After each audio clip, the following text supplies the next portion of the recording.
chez All Leaders Initiative, vous savez, notre sauce secrète, à la fois notre philosophie, notre approche qui anime toutes nos interventions, c'est le leadership basé sur l'intention. Alors, qu'est-ce que c'est que cette affaire de leadership basé sur l'intention? C'est vraiment essayer de se reposer sur la puissance de cette idée même d'intention. Qu'est-ce que c'est que l'intention, hein? Si on revient très basiquement à la définition du Larousse, c'est une disposition de l'esprit par laquelle on se prépare délibérément un but. Si on revient un peu plus étymologiquement en détour par le littré, un dictionnaire de vieux français, c'est un peu plus poétique, mais très intéressant, c'est l'action de tendre l'esprit et par suite le mouvement de l'âme par lequel on tend à quelque fin. Et donc, effectivement, c'est ça, la puissance de l'intention, ça va être une approche pratique de développement du leadership à tout niveau par l'organisation des échanges, des interactions et des prises de décision dans une équipe en portant tout l'effort vers l'atteinte d'une forme d'optimale qui est l'intention et qui est représentée par ce magnifique escabeau qui est illustré ici, avec autant de marches que de niveaux de progression dans les échanges et la favorisation du leadership. Alors, vous voyez, il y a un niveau 1, le plus bas, c'est le niveau des ordres et des instructions. Il n'est pas nécessairement mauvais, mais vous voyez bien que ce n'est pas le niveau qui favorise le plus l'implication, la contribution et l'autonomie. Ce qu'on encourage, c'est d'aller un peu au-delà et d'aller au niveau des faits, du partage finalement de quelle réalité, de quel contexte on parle, de quoi on parle. Et puis à partir des faits, chacun peut avoir une opinion, chacun peut penser quelque chose de ce qui est là. C'est ce qu'on va encourager à faire finalement dans les conversations de leaders. Et puis au-delà de l'opinion, on va faire émerger un souhait par rapport à cette situation, ce que j'en pense. Qu'est-ce qui serait souhaitable de voir évoluer? Qu'est-ce qui serait souhaitable de faire? Mais là, on est encore dans quelque chose de relativement passif.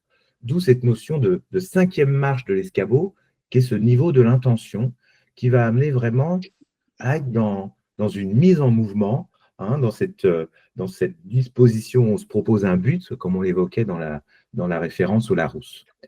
Et alors, vous le voyez, on n'occupe pas toutes les marches de l'escabeau, parce qu'en fait, il y a des marches supérieures de cet escabeau, et souvent, d'ailleurs, on le distingue un petit peu sur les escabeaux. Il y a cette fameuse étiquette, là, dans l'esprit très anglo-saxon de précaution.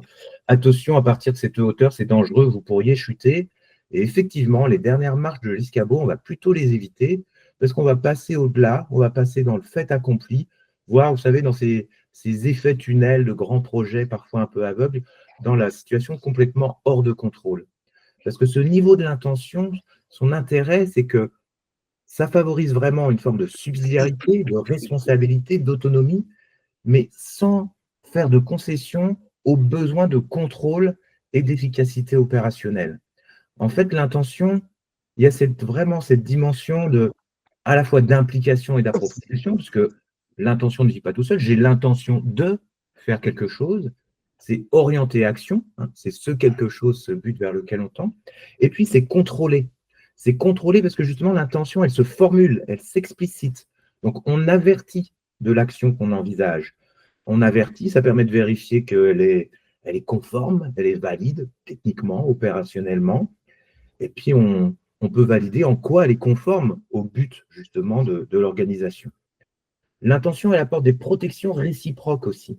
Elle apporte des protections à celui qui émet l'intention, parce que justement, ça vaut attente de validation, hein, c'est une forme de protection, mais c'est aussi une protection pour le leader, en fait, en face, qui reçoit cette demande d'intention, parce que justement, il n'est pas mis devant le fait accompli, ce n'est pas hors de contrôle, sa responsabilité, son accountability est respectée, et puis ça peut le protéger contre lui-même, justement, de cette tendance au micromanagement qui peut exister. Et puis enfin, l'intention et le leadership basé sur l'intention, c'est un échange.